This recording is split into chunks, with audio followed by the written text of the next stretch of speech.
you would have to leave in a hurry. And so they were these poor immigrants that would come in, and these poor people were allowed to gather the edges of the field.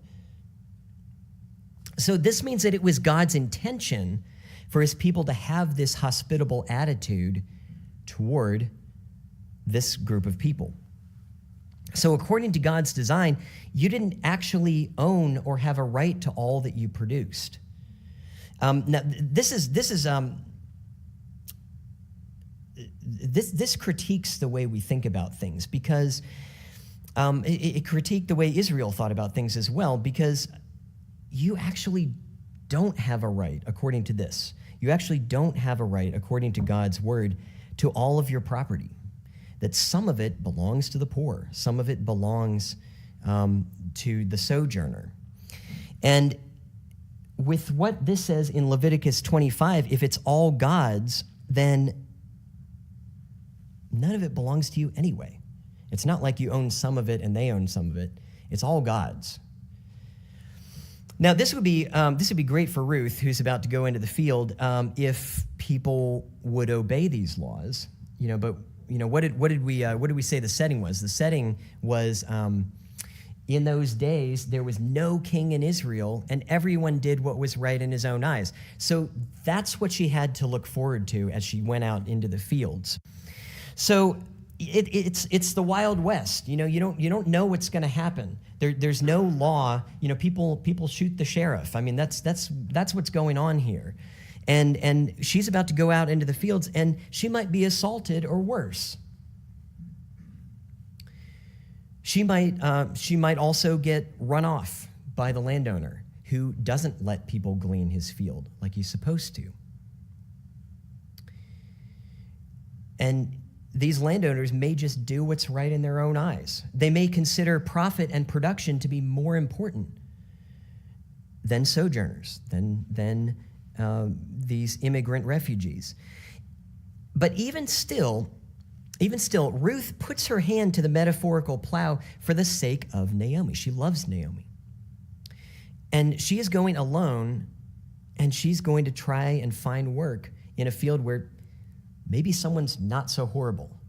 It says that. Hang on a second. I guess I didn't have that. Well, I was gonna. You can look in verse 2 if you've got it open. But she says, I'm gonna go and find a field where I find favor in their eyes. Now, that's not really an expression we use, but she's looking for someone who's kind to her. She's looking for someone who's nice to her, or maybe at least isn't mean to her. So she's trying to set Naomi at ease, and with that assurance, Naomi says, "Okay, fine, you can go out." And this has got to feel overwhelming, but Ruth is not distraught. She is approaching this difficult task undaunted, because she has faith in the true God. Now, why do I know that? She doesn't have all the information. She doesn't know what's going to happen. But remember, last week when we talked about how Naomi heard in the field that God had visited his people.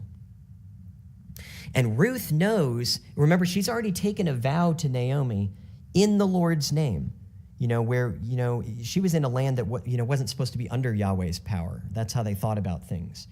And she took a vow in Moab and said, I take this vow, and God will be the witness. And so she's convinced that Yahweh is not bounded by geography. And so she must now be convinced that he's not bounded by circumstances either. And so if she is now one of Yahweh's covenant people, she knows that he will visit them and that she can go out confidently and work, knowing that God will visit her and bless her work when she goes out. So she's able to go out with confidence because she knows the true God. Now that's, we're like Ruth and Naomi in a lot of ways. We don't know the details of how things will turn out, but we know the God who knows those things. We know the God who owns everything. And we don't know what it'll look like, but we know that God hears the cry of the afflicted. If we call out to him, he will hear us. And so she knows that Yahweh will visit them if she goes out to work. Jesus said that even Solomon in his glory was not clothed like the flowers of the field, and they last few days. And if God so clothes the flowers of the field, how much more will he clothe you and I? You know, we worry about things like, where is it all going to come from? How are we going to have food? How are we going to have, money for this